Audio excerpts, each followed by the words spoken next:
dami kong pinagdaanan para lang mapatunayan sa inyo kung gaano ko kamahal si Benny.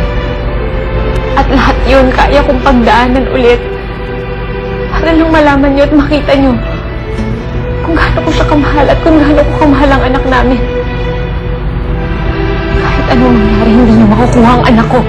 Magkakamatayan muna tayo.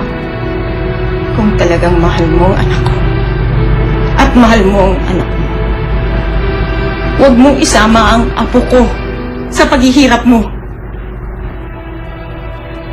Kung kailangan kong gumapang sa hirap para lang may ahon ng anak ko, gagawin ko.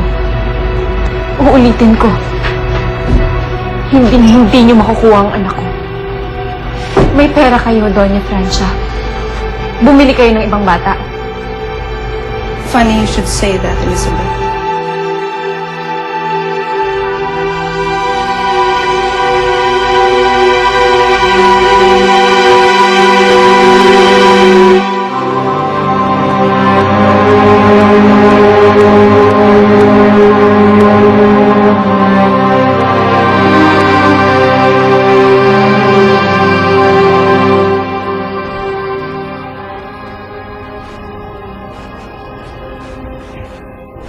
Makakalaya na siya?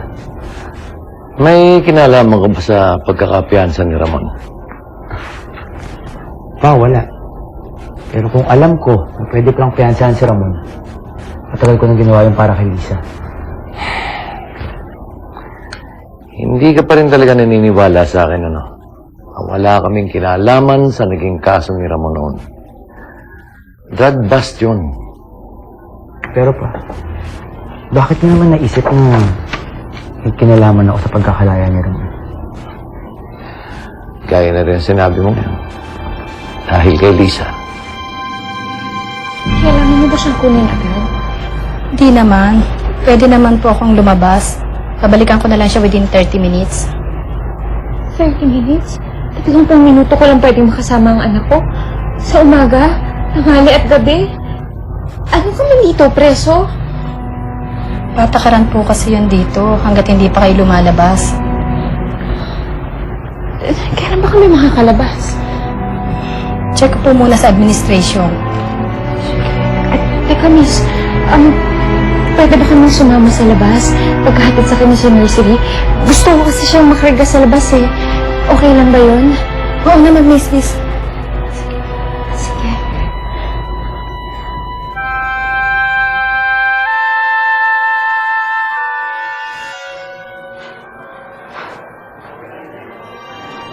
Bilis ng balita. Nalaman ka agad ng mga hayop mong amo. O baka naman kayo nagpalaya sa akin para mabilis niyo akong makutas. Alam mo, Ramon, parang ang linis mong magsalita. Parang mas malinis ka pa sa pare. Mahusay ko sa pang-amo ko, di ba? Ikaw lang naman ang sumira sa usapin na kanya ka nagka-leche-leche, di ba? Bakit ka ba nandito? Pwede lang ka bang banda sa akin para sa paglaya ko? Nalimutan ko. Wala akong napatawag eh. Alam mo, nakikibalita lang ako. Ramon, natatandaan mo, di ba pagkaibigan tayo nun, di ba? Ano gusto mo malaman? Dating kaibigan. Sino nga ba nagpalaya sa'yo, kaibigan? Meron ka bang alam? Hindi ko rin alam eh. Dating kaibigan. Huwag kang mag-alala, babalitaan kita kapag nalaman ko. Yun eh, kung makikita mo pa. Magkikita pa rin tayo, Ramon. Payong kaibigan lang, Ramon. Medyo lumingon-lingon ka sa mga paligid mo. Kasi medyo nangangatin na dalurigo eh. Matagal na akong dinakapasin ang dalin mo. Pareho lang tayo, kaibigan. Mag-ingat-ingat ka rin. Lalo na yung mga amo mong nasa tore. Madali silang pasukin ulit. Chip, iusin ko lang yung gamit ko. Okay. Sige, mag-ayos ka, kaibigan.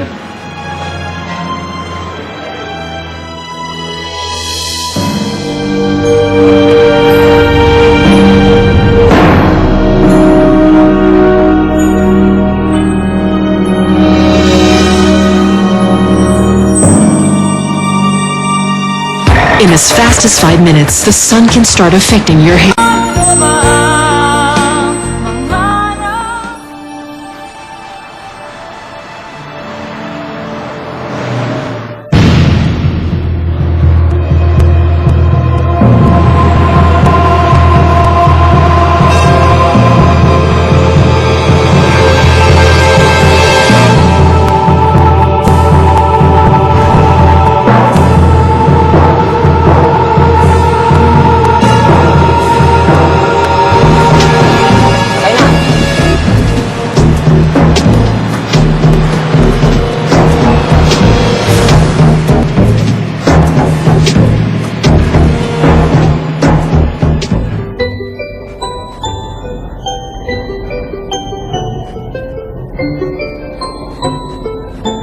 tatakas tayo.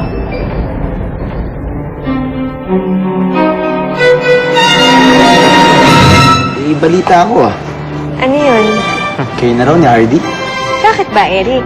Kailangan ba lahat ng nangyayari sa amin sasabihin pa namin sa'yo? Tanggapin mo to. Huwag mo nang alamin saan ang galing yan. At hindi ko na rin kailangan malaman kung paano mo ito gagamitin o kung saan. Magiging lolo ka na. Magiging lola na ako. Magkaka-baby na naman tayo dito sa bahay. Pero mo, magkaka-baby na naman tayo dito sa bahay. Hello? Hello? Naku, tama ang hula mo. Si Lisa, tumakas na. Tinanong ako ni Papa. Sabi niya sa akin kung may kinalaman daw ba ako sa pagkakalaya ni Ramon Tolibas. Ang ama ni Lisa, nakalaya na. Ang napaka-coincidental na sa araw ng pagkakapiansa ni Ramon, ay nawala rin ang anak niya. At saka gusto ko rin kumanti sa mga Valderrama. Pagkatapos kong magawa lahat ng plano ko, di makukuha ko rin ang gusto ko. Ano naman yung gusto mo?